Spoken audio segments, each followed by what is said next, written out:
Hi friends, welcome to my channel GK Parinithi. ನೀವೇನಾದರೂ ಮೊದಲ ಬಾರಿಗೆ ಭೇಟಿ ನೀಡಿದ್ದರೆ ನಮ್ಮ ಚಾನಲನ್ನು ಸಬ್ಸ್ಕ್ರೈಬ್ ಮಾಡಿಕೊಳ್ಳಿ. ಹಾಗೆಯೇ ಸ್ಪರ್ಧಾತ್ಮಕ ಪರೀಕ್ಷೆಗಳಿಗೆ ತಯಾರಿ ನಡೆಸುತ್ತಿದ್ದರೆ ಪ್ರತಿದಿನ ಬರುತ್ತಿರುವ ವಿಡಿಯೋಗಳನ್ನು ನೋಡಿ ಸಪೋರ್ಟ್ ಮಾಡಿ. ಇಂದಿನ ಮೊದಲನೇ ಪ್ರಶ್ನೆ, ದಕ್ಷಿಣ ಭಾರತದಲ್ಲಿ ಅತ್ಯಂತ ಹೆಚ್ಚು ಕಬ್ಬು ಬೆಳೆಯುವ ರಾಜ್ಯ ಯಾವುದು?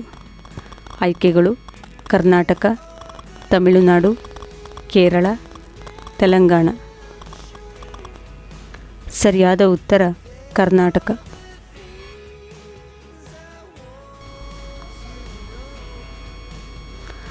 ಭಾರತದ ಆಹಾರ ನಿಗಮ ಯಾವ ವರ್ಷ ಸ್ಥಾಪಿತವಾಯಿತು? ಆಯ್ಕೆಗಳು: 1965, 1964, 1975, 1974. ಸರಿಯಾದ ಉತ್ತರ 1965. ಮುಂಬೈ ಹೈನಲ್ಲಿ ತೈಲವನ್ನು ಹೊರತೆಗೆಯಲು ವಿಶೇಷವಾಗಿ ವಿನ್ಯಾಸಗೊಳಿಸಿದ ಜಗುಲಿ. ಆಯ್ಕೆಗಳು: ಸಮುದ್ರಾದಿತ್ಯ, ಸಿಂಧುಘೋಷ್, ಸಾಗರ್ ಸಾಮ್ರಾಟ್. ಯಾವುದೂ ಅಲ್ಲ. ಸರಿಯಾದ ಉತ್ತರ ಸಾಗರ್ ಸಾಮ್ರಾಟ್.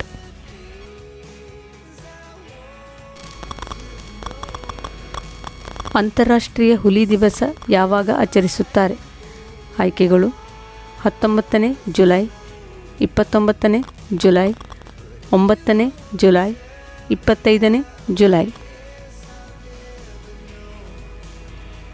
ಸರಿಯಾದ ಉತ್ತರ 29ನೇ ಜುಲೈ. ಮುಳ್ಳಯ್ಯನಗಿರಿ ಬೆಟ್ಟಗಳು ಪಶ್ಚಿಮ ಘಟ್ಟದ ಶ್ರೇಣಿಗಳಲ್ಲಿ ಸ್ಥಿತವಾಗಿದೆ. ಆಯ್ಕೆಗಳು: Aravalli, Chandradrona, ಆನೆಮುಡಿ, Vindhya.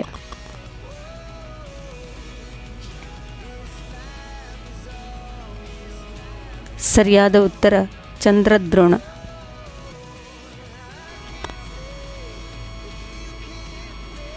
State bank of ಇಂಡಿಯಾದ ಕೇಂದ್ರ ಕಚೇರಿ ಇರುವುದು? ಆಯ್ಕೆಗಳು: ದೆಹಲಿ, ಬೆಂಗಳೂರು, ಮುಂಬೈ, ಕೋಲ್ಕತ್ತಾ.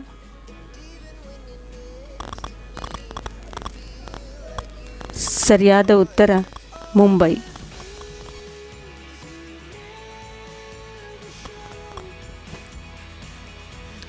ಸಾವಿರಾರು ನದಿಗಳು ಕವಿತೆಯನ್ನು ಬರೆದವರು ಯಾರು? ಆಯ್ಕೆಗಳು: doctor Channanna Walikar, doctor Siddhalinga Pattanashetti, doctor Siddalingaiah, doctor DR Nagaraj.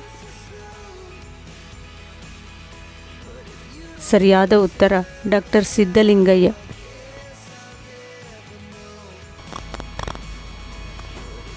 ಮಕ್ಕಳ ಸಾಹಿತ್ಯದ ಪಿತಾಮಹ ಎನಿಸಿಕೊಂಡವರು ಯಾರು? ಆಯ್ಕೆಗಳು: ಆನಂದ ಕಂದ, ಪಂಜೆ ಮಂಗೇಶರಾಯರು, ಹಟ್ಟಿಯಂಗಡಿ ನಾರಾಯಣರಾಯರು, ಮಾಸ್ತಿ ವೆಂಕಟೇಶ್ ಅಯ್ಯಂಗಾರ್.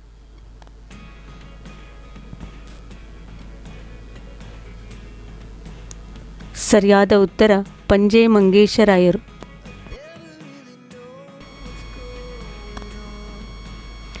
ಕನ್ನಡದ ಮೊಟ್ಟಮೊದಲ ಪತ್ರಿಕೆ ಮಂಗಳೂರು ಸಮಾಚಾರದ ಸಂಪಾದಕರು ಯಾರು? ಆಯ್ಕೆಗಳು: EP ರೈಸ್, ರೇ ಕಿಟಲ್, ರೇ ಮೋಗ್ಲಿಂಗ್, K ಮೆಕೆಂಜಿ.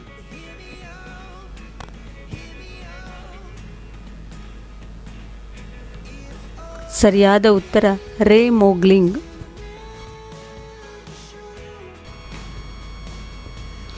ಬಾರಿಸು ಕನ್ನಡ ಡಿಂಡಿಮವ ಎನ್ನುವ ಕವಿತೆಯನ್ನು ಬರೆದವರು ಯಾರು?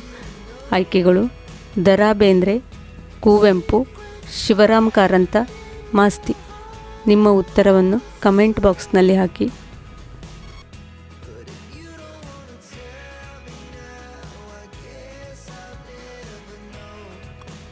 ವಿಡಿಯೋಗಳು ಇಷ್ಟವಾಗುತ್ತಿದ್ದಲ್ಲಿ ಪ್ಲೀಸ್ ಲೈಕ್ ಮಾಡಿ, ಶೇರ್ ಮಾಡಿ, ಸಬ್ಸ್ಕ್ರೈಬ್ ಮಾಡಿ. Thanks for watching.